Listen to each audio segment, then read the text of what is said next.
I have been working with Peyton for about 1.5 years, and she does occupational therapy with me once a week. And we split our sessions, half an hour of working on the sensory aversion and accepting more foods in her mouth and in her hands, and a half hour of kind of gross motor, fine motor work like that. When you have a child, they just naturally learn how to do things. They learn how to naturally go from being on their back, and then they learn to push up on their arms, and then their hands and knees, and then they're sitting. Kids naturally, we just instinctively know how to do these things.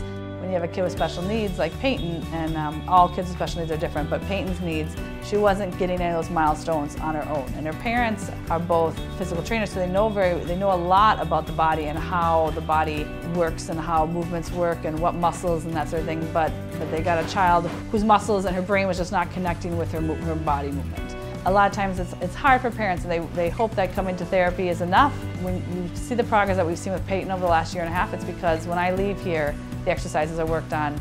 The nice thing with Peyton is she's very motivated by a few specific toys. She has highly preferenced toys. So you can put those across the room, and we helped her by moving her arms and legs and transitioning from sitting to crawling. Each new phase, we had to teach it. Each phase has to be taught with Peyton. So we work on pulling, sitting against the front of the couch and grabbing onto a toy and pulling up. And then I'd say even a month ago, we were working on walking, and as I'm holding underneath her arms and pushing her foot forward underneath my foot. And today we got a nice, probably 10 steps where she's picking up her foot very deliberately to place them in front of each other.